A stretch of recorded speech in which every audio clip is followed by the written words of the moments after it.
اعوذ باللہ من الشیطان الرجیم، بسم اللہ الرحمن الرحیم۔ سورہ صفات 98 سے 143 کا ترجمہ پیش کر رہے ہیں۔ انہوں نے اس کے خلاف ایک کارروائی کرنی چاہیے تھی، مگر ہم نے انہی کو نیچا دکھا دیا۔ ابراہیم علیہ السلام نے کہا، میں اپنی رب کی طرف جاتا ہوں، وہی میری رہنمائی کرے گا۔ اے پروردگار، مجھے ایک بیٹا عطا کر جو صالحوں میں سے ہو۔ اس دعا کے جواب میں ہم نے اس کو ایک علیم برباد لڑکی کی بشارت دی۔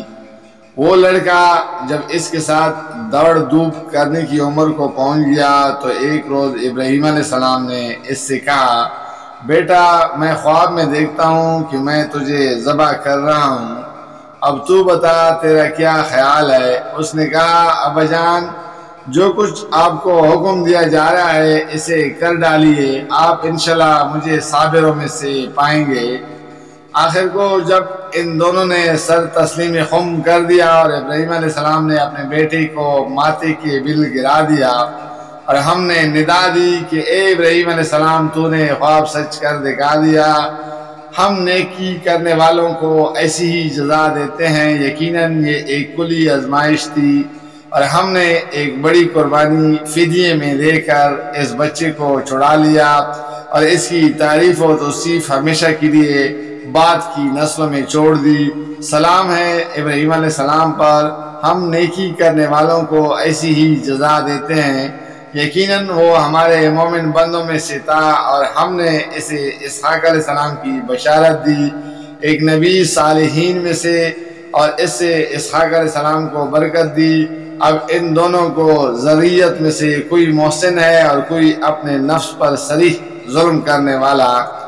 اور ہم نے موسیٰ علیہ السلام اور ہارون علیہ السلام پر احسان کیا اور ان کو اور ان کی قوم کو کرب عظیم سے نجات دی، انہیں نصرت بخشی جس کی وجہ سے وہی غالب رہے، ان کو نہایت واضح کتاب عطا کی، انہیں راہ راست دکھائی اور بعد کی نسلوں میں ان کا ذکر خیر باقی رکھا۔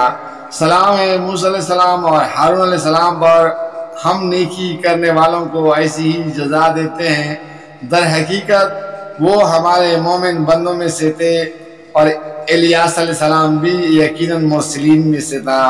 یاد کرو جب اس نے اپنی قوم سے کہا تھا کہ تم لوگ ڈرتے نہیں ہو، کیا تم بغل کو پکارتے اور احسن الخالقین کو چھوڑتے ہو، اس اللہ کو جو تمہارا اور تمہارے اگلے اور پچھلے آباء و اجداد کا رب ہے، مگر انہوں نے اسے جھٹلا دیا، سو اب یقیناً وہ سزا کے لیے پیش کیے جانے والے ہیں، بجز ان بندگان خدا کے جن کو خالص کر لیا گیا تھا۔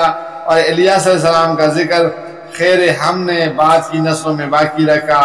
سلام ہے الیاس علیہ السلام پر، ہم نیکی کرنے والوں کو ایسی ہی جزا دیتے ہیں، واقعی وہ ہمارے مومن بندوں میں سے تھا۔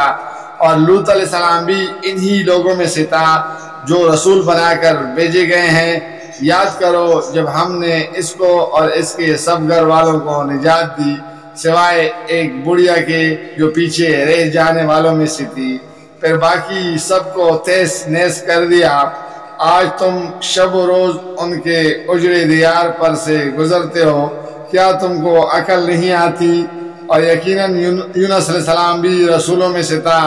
یاد کرو جب وہ ایک بڑی کشتی کی طرف بھاگ نکلا، پھر قرآن اندازی میں شریک ہوا اور اس میں مات کھائی، آخرکار مچھلی نے اسے نگل لیا اور وہ ملامت زدہ تھا۔